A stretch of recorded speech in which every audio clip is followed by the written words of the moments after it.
Hello friends, welcome back to our Petticore channel specially designed for second language learners.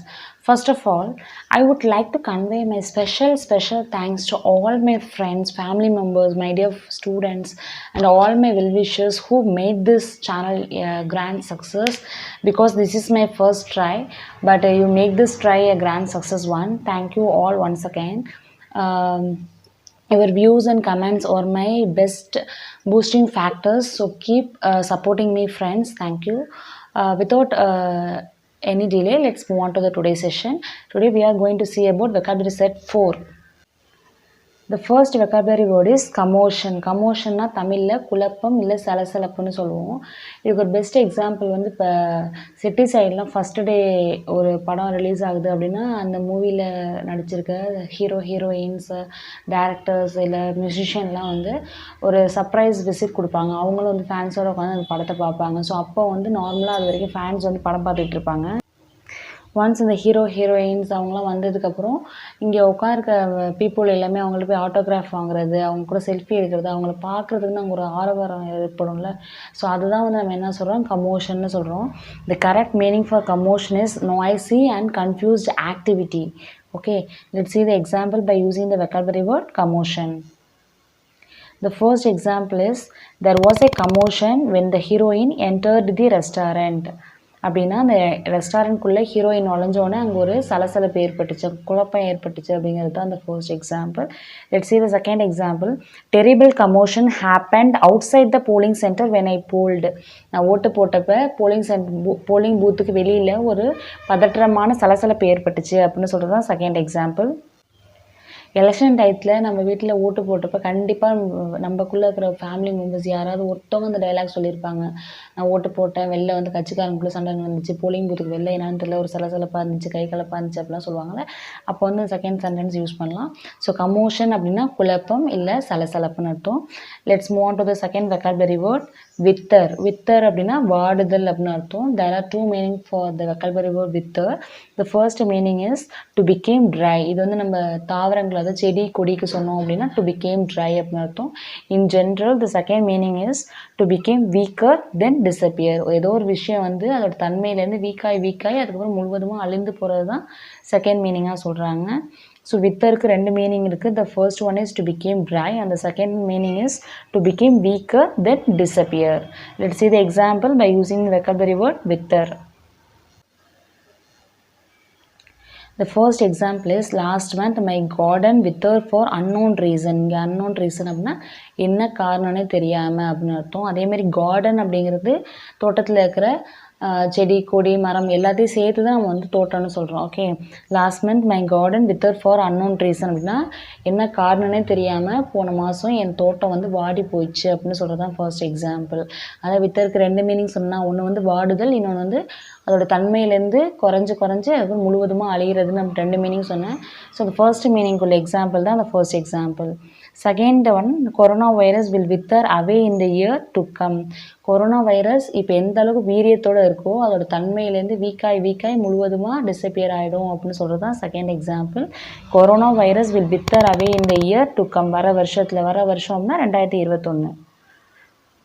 Let's see the third vocabulary word, beloved. beloved அப்படின்னா உறக்க அலறுதல் இல்லை உறக்க கத்துதல் அப்படின்னு அர்த்தம். Let's see the example by using the vocabulary word beloved.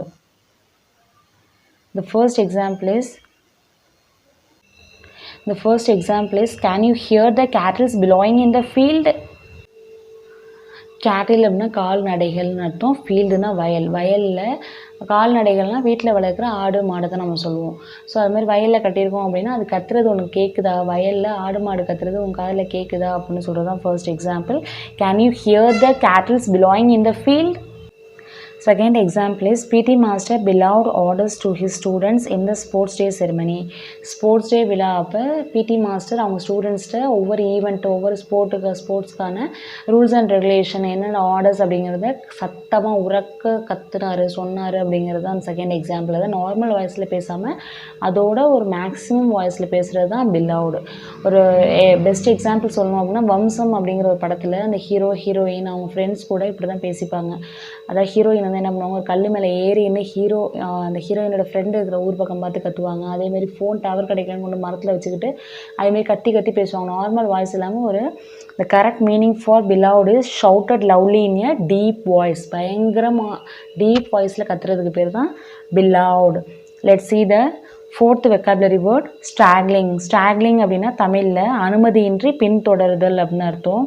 ஒருத்தவங்க permission இல்லாமல் அவங்க பின்னாடியே போகிறோம் அப்படின்னா அந்த ப்ராசஸ்க்கு பேர் தான் straggling. Let's see the example by using the vocabulary word straggling. The first example is her ex-boyfriend straggled her. அவளோட முன்னாள் காதலன் அவளை பின்தொடர்கிறான், அவளோட அனுமதி இல்லாமல் பின்தொடர்கிறான் அப்படின்னு சொல்கிறது தான் the first example. Let's move on to the second example. I wish to watch the moon always straggling me when I travel by train. கண்டிப்பாக எல்லாருக்குமே ட்ரெயினில் போகிறது பிடிக்கும். அது நைட் டைம் அந்த நிலா நம்மளை பின்னாடியே நம்மளை பின்தொடர்ந்து வர்றது எல்லாருக்கும் பிடிக்கும்.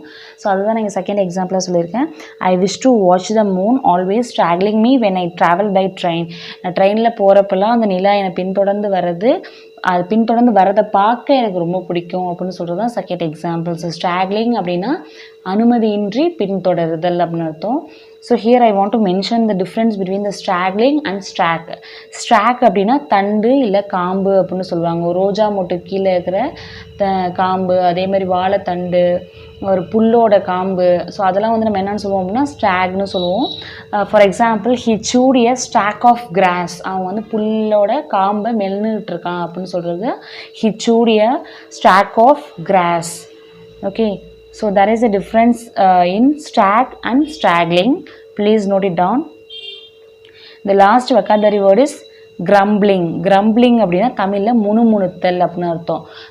ஃபார் எக்ஸாம்பிள் வந்து என்ன சொல்லலாம் அப்படின்னா, வீட்டில் ஏதாவது வேலை சொன்னோன்னு வச்சுங்களேன், குழந்தைங்களாம் வந்து செய்கிறதுக்கு முன்னாடி வாயில் முணுமுணுத்துட்டு போவாங்க. ஸோ அதேமாதிரி சண்டை நடக்கும்போது வீட்டில் வந்து மாமியார் சொல்லுவாங்க, என் மருமகளுக்கு வேலையே இல்லை, முணுமுணுத்துக்கிட்டே இருப்பா அப்படின்னு சொல்லுவாங்க. அதுமாதிரி மாமியாரை பார்த்து மருமகள் சொல்லுவாங்க, அவங்களுக்கு என்ன எது சொன்னாலும் முணுமுணுத்துக்கிட்டே இருப்பாங்க அப்படிலாம் சொல்லுவாங்க. நம்ம குட்டீஸ்லாம் ஏதாவது வேலை சொன்னோம் அப்படின்னா அவங்க அப்படி தான் பண்ணுவாங்க, என்ன அவங்களுக்கு ஒரு வேலை இல்லைம்மா அப்படின்னு வாய்க்குள்ளே பேசியிருப்பாங்க. அதாவது நான் இப்போ கேட்குறேன் அப்படின்னா என் காதில் உழுகாத அளவுக்கு அவங்க வாய்க்குள்ளே பேசிட்டு போகிறாங்களே. ஸோ அதை தான் வந்து நம்ம கிரம்பிளிங்னு சொல்லுவோம். ஸோ இந்த கிரம்பிளிங்கிற வேர்டு வந்து வேறு எங்கெல்லாம் யூஸ் ஆகும் அப்படின்னா, இப்போ வானம் வந்து அந்த பக்கம் மின்னுது, அதாவது லைட்னிங் அண்ட் தண்டர்லாம் அது சவுண்டோடு இருக்கும். சவுண்டு இல்லாமல் சும்மா அது மின்னுள்ள வானம் மழை பெய்யறதுக்கு முன்னாடிலாம். ஸோ அதை கூட நம்ம கிரம்பிள் அப்படின்னு சொல்லலாம். அதேமாதிரி பசிக்கிறப்ப வயிற்றுக்குள்ளே சவுண்டு வரும், அந்த வெளியில் கேட்காத மாதிரி ஒரு சவுண்ட் நம்மளுக்கு மட்டும்தான் ஃபீல் ஆகும். ஸோ அதையும் வந்து கிரம்பிள்னு சொல்லலாம். My stomach crumble for food அப்படின்னு சொல்லலாம். ஸோ கிரம்பிளிங் அப்படிங்கிறது முணுமுணுத்தல் அப்படின்னா இந்த correct meaning in English is to complain in a bad temper way or to complain silently. அதாவது மற்றவங்க காதில் கேட்காதபடி கம்ப்ளைண்ட் பண்ணுறது தான் grumbling. Let's see the example by using the vocabulary word grumbling. The first example is, some of the customers have been grumbling about the poor service of that shop. அந்த கடையோட மோசமான சர்வீஸை பற்றி கஸ்டமர்ஸ் வந்து முணுமுணுத்துட்டு போகிறாங்க அப்படின்னு சொல்கிறது தான் first example. The second example is, he grumbled when his wife woke him. அவன் வந்து தான் மனைவி அவனை எழுப்பினப்ப அது எழுப்பினதுக்காக அவங்கள திட்டுறாங்க, வாய்க்குள்ளேயே முணுகிறாங்க அப்படின்னு சொல்லுவோம்ல. ஸோ அதான் வந்து செகண்ட் எக்ஸாம்பிள். ஸோ கிரம்பிள் அப்படின்னா வாய்க்குள்ளேயே முணுகிறது தான், முணுமுணுத்தல் தான் வந்து crumbling. In today's session, vocabulary set 4, we have seen 5 vocabulary words: commotion, wither, beloved, straggling and grumbling. So first commotion அப்படின்னா சலசலப்பு இல்லை குழப்பம் அப்படின்னு அர்த்தம். The second vocabulary word is wither. wither அப்படின்னா there are 2 meaning for wither. The first meaning is to become dry. இது வந்து நம்ம plants, treesல சொல்லுவோம். And the second meaning is to become weaker then disappear. The third vocabulary word is beloved. beloved அப்படின்னா shouted loudly in a deep voice, அதுதான் belovedனு சொல்கிறாங்க. The fourth vocabulary word is straggling. straggling-னா அனுமதியின்றி பின்தொடருதல், ஒருத்தவங்க permission இல்லாமல் அவங்க பின்னாடியே போகிறது தான் straggling. And the fifth vocabulary word is grumbling. grumbling அப்படின்னா to complain in a bad tempered way or to complain silently. முணுமுணுத்தல், வாய்க்குள்ளே பேசிக்கிறதுக்கு தான் grumbling அப்படின்னு சொல்லுவோம். Friends, I would like to make this learning much more interesting. For that, if you want to know any new vocabulary words, kindly comment below, friends. And if you are not a subscriber yet, kindly subscribe to my channel and click the notification bell icon. Thank you.